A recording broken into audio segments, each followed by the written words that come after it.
Salam sejahtera.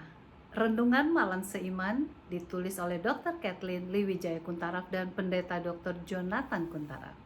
Judul renungan pada malam hari ini adalah hanya dua kelompok manusia. Apabila anak manusia datang dalam kemuliaannya dan semua malaikat bersama-sama dengan dia, maka ia akan bersemayam di atas tahta kemuliaannya. Lalu semua bangsa akan dikumpulkan di hadapannya dan ia akan memisahkan mereka seorang daripada seorang, sama seperti gembala memisahkan domba dari kambing. Matius 25 ayat 31 dan 32 adalah ayat inti renungan ini. Ini merupakan puncak dari sejarah dunia, di mana terjadi pemisahan antara kambing dan domba yang digambarkan Kristus di dalam buku Matius 25. Dengan melihat perumpamaan tersebut, kita dapatkan bahwa hanya ada dua kategori manusia dunia ini, yaitu kelompok yang menurut dan yang tidak menurut. Dalam perumpamaan ini, Yesus secara tegas menjelaskan bahwa setiap tindakan yang kita buat kepada orang yang terhina itu berarti kita telah buat kepada Yesus. Sungguh suatu tindakan yang menurut kehendak Allah dalam menolong sesama manusia itu telah menentukan keselamatan kita. Jelaslah keselamatan tetap hanya oleh sebab kasih karunia Allah.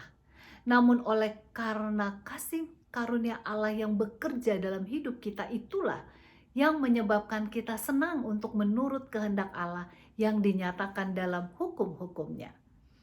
Demikianlah Kristus menaruh perhatian terhadap penderitaan manusia. Setiap penderitaan yang telah diberikan kepada anak-anaknya dianggap seolah-olah telah dilakukan untuknya secara pribadi. Mereka yang mengaku telah disucikan akan menyombongkan diri dan berkata, "Tuhan, Tuhan, apakah Engkau tidak mengenal kami?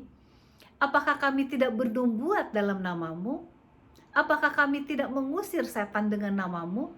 Apakah kami tidak membuat banyak mujizat dengan namamu?" Orang-orang yang menyatakan pernyataan palsu ini digambarkan sebagai orang-orang yang menyelipkan nama Yesus pada semua hal yang mereka lakukan, di mana ini sangat tepat mewakili orang-orang yang mengakui telah disucikan di zaman modern ini. Namun mereka justru berperang melawan hukum Allah. Kristus memanggil mereka sebagai pekerja yang memiliki ketidakadilan karena mereka adalah penipu, seolah-olah memiliki jubah kebenaran untuk menyembunyikan kecacatan mereka, tabiat mereka, maupun kejahatan dalam diri mereka yang berasal dari hati yang tidak suci. Setan telah datang pada hari-hari terakhir dari dunia ini untuk bekerja melakukan kejahatan penipuan di dalam kehidupan mereka yang akan binasa. Mujizat setan yang besar adalah dalam bentuk nabi palsu dan memberikan penglihatan kepada manusia, seolah-olah menyatakan dirinya sebagai Kristus sendiri. Setan memberikan kuasanya kepada mereka yang membantunya dalam penipuan ini. Oleh karena itu, mereka yang berkata mempunyai kuasa yang besar dari Allah hanya bisa dibedakan melalui penurutan mereka akan hukum Yehova.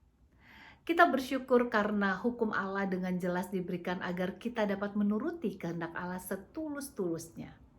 Marilah kita waspada, jangan sampai tertipu oleh usaha setan yang mengatakan karena kita telah diselamatkan oleh kasih karunia, maka kita tidak perlu lagi menurut hukum lagi.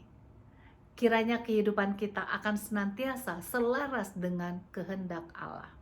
Tuhan Yesus memberkati.